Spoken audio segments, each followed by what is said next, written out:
दोस्तों नमस्कार। आप देख रहे हैं मास इंडिया और मैं हूं बीभू कुमार झा। दोस्तों बिहार की राजनीति में बड़ा दिलचस्प जो है परिस्थिति आने वाला है।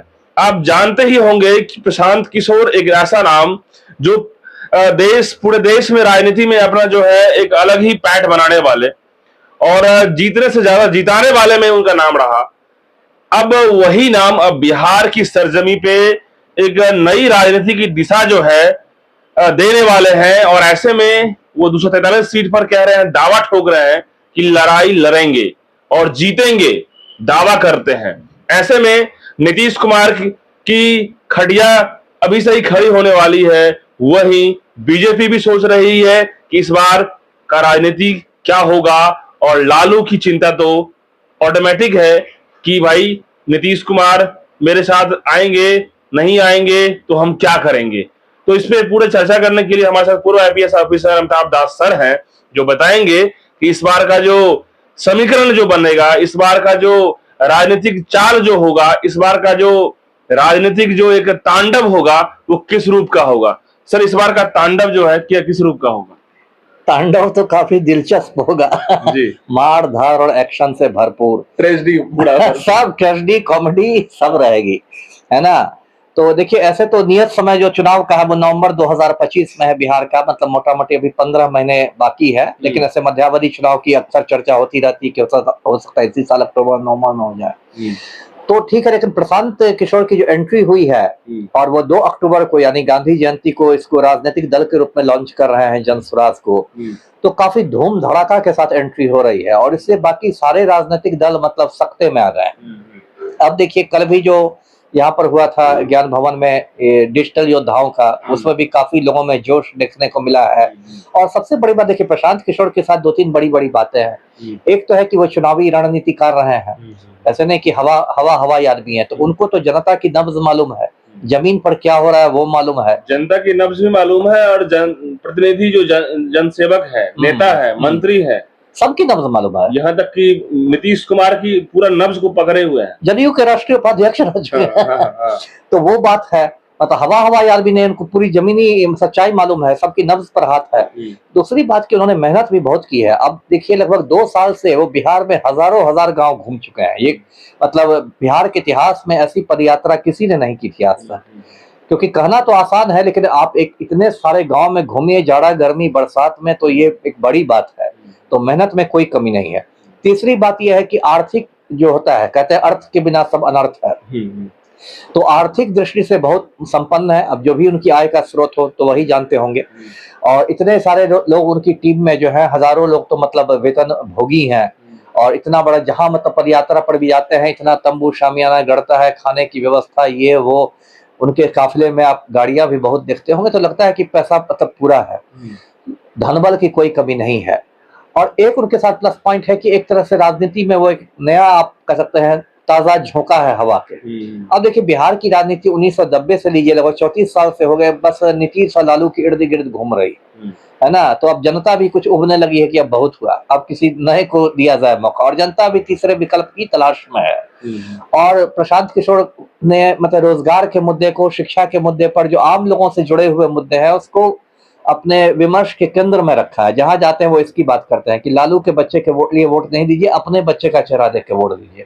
तो ये सब बातें लोगों को अपील करती है, दिल को छूने वाली है। ओपिनियंस जो है पब्लिक का जबरदस्त तरीके से वो नोट कर रहे हैं कि आपके क्षेत्र में समस्या क्या है, हॉस्पिटल हो, शिक्षा हो, स्कूल हो, स्वास्थ्य हो, बिल्कुल, या नल जल की गली हो, कुछ भी, बिल्कुल सारा चीज ले रहे हैं, वो ले रहे हैं और उसको उठा रहे हैं। तो लोगों को ये सब बातें दिल को छूती है कि हाँ, लालू के बेटा की तो बहुत ज्यादा हम लोगों ने वोट दिया, अपने बेटा बेटी के लिए वोट देते। लेकिन सर राजनीति में, बिहार की राजनीति में और बिहार के लोगों में बड़ा मजे की बात ये होती है कि मतलब कि कितना आया और कितना गया नहीं है। बिल्कुल कितना आया और कितना गया, ये ऐसे ही अपना कूद रहे हैं।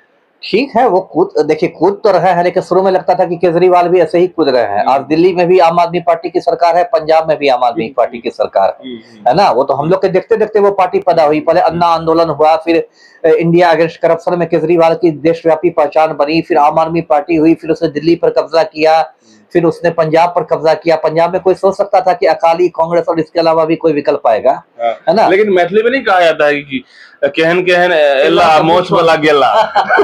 तो बिहार में तो सर वही चल रहा है। हाँ ठीक है, लेकिन इनको वही उसी तरह तरीके से लोग देख रहा है। देखिए शुरू में मोछ लेके जो आया है वैसा ही ठीक है, इसको मूछ के साथ दाढ़ी भी है, ये बात दाढ़ी भी है। देखिए शुरू में लग रहा था कि ऐसा है, लेकिन पिछले कुछ दिनों से मतलब जनसुराज ने काफी ये पकड़ लिया, मोमेंटम आप कह सकते हैं। एक तो बहुत सारे बड़े बड़े नाम इससे जुड़े हैं, जैसे कि सर जैसे मान लीजिए एक आईपीएस रिटायर्ड आईपीएस आनंद मिश्रा भी, उन्होंने बक्सर से चुनाव लड़ा था, खुद तो हार गए लेकिन भाजपा को वहां हरा दिया। जनसुराज जुड़ गए हैं। हाँ, जनसुराज से वो एकदम बाकायदा जुड़े हैं। तो प्रशांत किशोर के बगल में बैठे नजर आते हैं। कर्पूरी ठाकुर की पोती है जागृति ठाकुर, एक आईएफएस ऑफिसर थे, राज्यसभा एमपी रह चुके हैं, पवन वर्मा, वो अब इनके मंच पर दिखाई देते हैं।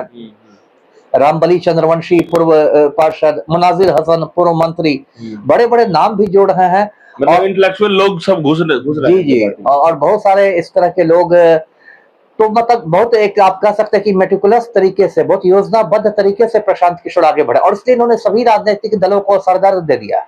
अब देखिए राजद के जो प्रदेश अध्यक्ष है जगदानंद सिंह, उन्होंने तो एक पत्र लिख दिया कार्यकर्ताओं को कि भाई आप जनसुराज में नहीं शामिल होइए। एक तरह से लालू जी कहने पे पत्र नेचुरली लालू जी राष्ट्रीय अध्यक्ष हैं, तो उनके सहमति के बिना तो हुआ नहीं होगा। तो एक तरह से उन्होंने ये किया, ये तो उनका मतलब। और बाकी पार्टियों में भी ये है, अब जिस तरह से कह रहे हैं कि हम तो इतना 75 मुसलमानों को देंगे, तो ऐसे ही राजद टेंशन में है कि तो मेरा माई समीकरण का क्या होगा कि यही 75 मुसलमान को खड़ा कर देंगे, है ना? ये कह रहे हैं कि हम हर जिला से कम एक महिला को देंगे, मोटा मोटी हम 40 महिलाओं को देंगे। तो पलटू राम सोच रहे हैं कितना दिन तो महिलाओं को का वोट हम ही लेते रहे थे, तो अब हमको खतरा हो गया। मतलब प्रशांत किशोर का ये भी बात आ रहा है कि ये जात के आधार पे अपना सीट का बंटवारा नहीं करेंगे। थोड़ा तो करेंगे, जैसे उन्होंने घोषित कर दिया है कि पहला जो भी अध्यक्ष होगा वो दलित समुदाय से आएगा। तो ऐसा नहीं कि वो कास्ट फैक्टर, प्रदेश अध्यक्ष जो होगा, अब प्रदेश, इसमें राष्ट्रीय अध्यक्ष क्या है, तो प्रादेशिक पार्टी है, तो इसका जो राष्ट्रीय अध्यक्ष और प्रदेश अध्यक्ष बात बराबर ही, थोड़ा अखिल भारतीय पार्टी है। लेकिन निर्वाचन आयोग ने इनको पार्टी का दरवाजा लगता दे दिया है। बिल्कुल, उसके बिना मुझे अभी लगता है निर्वाचन आयोग ने नहीं दिया होगा। ये 2 अक्टूबर को जब लॉन्च करेंगे, उसके बाद उसका निबंधन की प्रक्रिया होती है, उसके बाद देगा निर्वाचन आयोग। उसकी एक प्रक्रिया होती है, कुछ समय लगता है, 2-4 महीने लगते हैं, ऐसा नहीं है रातों रात नहीं मिल जाता है। सर एक सवाल ये है कि बिहार के लोगों का ये ऑप्शन कैसा रहेगा? नहीं ठीक है, अच्छा रहेगा। देखिए 1-2 विकल्प रहने चाहिए लोगों को, नहीं तो एक पलटू राम में इधर आके करते हैं, उधर आके करते, इधर उधर, मतलब क्या मजाक बना दिया आपने। कुछ दिन लालू को बड़ा भाई कहते हैं, कुछ दिन भाजपा इनके बड़े भाई, मतलब कुछ इन लोगों ने मजाक बना दिया है लोकतंत्र का ना। लगता है मजाक की राजनीति को अंकुश लगाएंगे प्रशांत किशोर। तो कम से कम एक और विकल्प रहना चाहिए कि ठीक है, एक और विकल्प है कि ये नहीं मिलेगा वो नहीं मिलेगा, तो ठीक है जनसुराज भी है। पब्लिक के पास देखिए कस्टमर का तो तभी ना फायदा होता है जब कई दुकान रहती है। लोग पॉसिबिलिटीज क्या क्या हो सकता है इस पे तो चर्चा लोग करेंगे ही। क्या क्या पॉसिबिलिटीज होगा प्रशांत किशोर के 243 सीट पे चुनाव लड़ने पर, क्या क्या पॉसिबिलिटीज दिखती नजर आ रही है? देखिए एक तो अभी बहुत जल्दबाजी होगी कहना, क्योंकि 15 महीने राजनीति में बहुत होते हैं। राजनीति में तो हर हफ्ता तस्वीर बदल जाती है, तो 15 महीना एक दिन में तस्वीर बदलती है, तो 15 महीने बाद क्या होगा क्या नहीं होगा बहुत अभी टू अर्ली है कहना। लेकिन मोटा मोटी मैं ये कह सकता हूँ कि देखिए 243 में लड़ेंगे, ये तो इन्होंने जिद बांध ली है, कहते हैं कि 242 में भी नहीं, हम 243 में लड़ेंगे। मतलब कोई गठबंधन करने का इनका इरादा नहीं, हम एकला चलो रहे। तो ठीक है, मुझे लगता है कि आज की स्थिति में भी चुनाव हो, 15 महीना बाद छोड़ दे तो ज्यादा नहीं 3-4 सीटें में हो सकता है जीत जाए, लेकिन जीतने से ज्यादा ये दूसरों का खेल खराब करेंगे, है ना? वोट कटवा बन के, है ना? कि ठीक है हम तो डूबेंगे सनम, तुमको लेकर डूबेंगे वाला होगा। अब देखिए असेंबली में होता है 2 लाख 1.5 लाख पर एक सीट होती है। अब मान लीजिए कहीं उन्होंने 5000 काट लिया, कहीं ऐसा तो नहीं है खड़े होते 0 वोट मिलेगा, कहीं 3000 काट लिया, कहीं 2000 काट लिया, और पता चला कि रिजल्ट में एक आदमी दूसरे को 1100 से हरा के जीत रहा है, 1200 से हरा के जीत रहा है। बाद में कैलकुलेट कीजिएगा तो अरे जनसुराज वाला 5000 ले गया। तो खेल ही बहुत लोगों का भंडूल करेंगे, यानी कि तीनों पार्टी को जो है छत बिछत कर सकते हैं, अच्छा से नुकसान कर सकते हैं। तो फिर बाद में क्या सिचुएशन होगा सर, आपको लग रहा है? अब सिचुएशन तो वही होगा। देखिए यदि मतलब त्रिशंकु विधानसभा हो गई, मतलब किसी भी दल को बहुमत नहीं मिला, तब तो जो छोटी भी पार्टी होती है वो भी आप देखते हैं किंग मेकर की भूमिका में आ जाती है। जैसे अभी चंद्रबाबू नायडू बने हुए ना किंग मेकर, 18 सांसद लेके, तो ये हो जाता है, उस पर देखना पड़ेगा। और अभी जो स्थिति लग रही है, मुझे नहीं लगता किसी एक पार्टी को या एक गठबंधन को अच्छा से बहुमत हो सकता है कि किंग मेकर की भूमिका भी निभा सकते हैं। उसकी प्रबल संभावना है, उसकी प्रबल संभावना है जी। तो फिर नीतीश कुमार क्या होगा सर? देखिए ऐसे भी पलटू राम की राजनीतिक पारी अब मतलब आखिरी चरण में ही है, जो इनका मानसिक स्वास्थ्य हो गया, क्योंकि सर किंग मेकर तो अभी वही है, नीतीश कुमार ही है बिहार की राजनीति में। ठीक है, किंग मेकर तो केंद्र की राजनीति में, राज्य में तो खुद किंग है। राज्य में खुद किंग खुद है किंग है, और केंद्र में किंग मेकर है। किंग मेकर है। मोदी की सरकार उनके भी बैसाखी पर टिकी हुई है। लेकिन अब नीतीश कुमार बहुत लंबी रेस का घोड़ा नहीं लेकिन रह गया। बिहार में वो किंग आप कह सकते हैं, लेकिन किंग अपनी परिस्थिति के हिसाब से किंग है वो, लेकिन सच्चाई के तौर पे देखा जाए तो बैसाखी पे ही किंग है वो तो है ही, कोई जदयू की अकेली सरकार थोड़े है।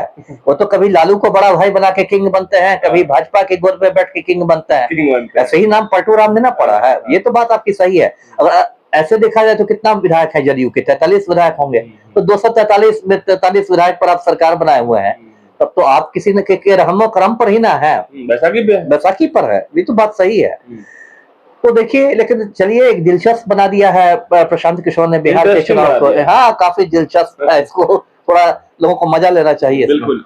तो दोस्तों, बिहार की राजनीति में ये एक तरह से नया ऑप्शन लोग चाह भी रहे थे। बिहार की जनता को इस बात की परेशानी थी, आखिर कौन ऐसा ऑप्शन, कोई ऐसा ऑप्शन हो जिसपे हम लॉयल तरीके से उसको समझे, क्योंकि न नीतीश न लॉयल ठहरे, न लालू, न ही बीजेपी का वो असर दिखा। तो तीनों पार्टी जब फ्लॉप हो जाती है तो कई किसी तीसरी चौथी पार्टी का एंट्री होना, और जनसुराज जैसे प्रशांत किशोर की जैसे इस पैदल यात्रा, और ये इनकी जो एक तरह से ये इनका ये कहते हैं कि मेरा ये आंदोलन नहीं है, मेरा ये अपना जमीनी स्तर पे एक आप लोगों से जुड़ने का तरीका है, इसको लेकर वो अब कितना ज्यादा इसको उनको फायदा मिलेगा वो तो आने वाला वक्त बताएगा। लेकिन लोग चर्चा ये कर रहे हैं कि बिहार में एक नया ऑप्शन है और कुछ ना कुछ बड़ा होगा या कुछ ना कुछ खास नया होगा, तो आने वाला इंतजार कीजिए। लेकिन फिलहाल हमारी चर्चा कैसी लगी आप कमेंट बॉक्स में बताइएगा। तब तक के लिए बहुत बहुत धन्यवाद।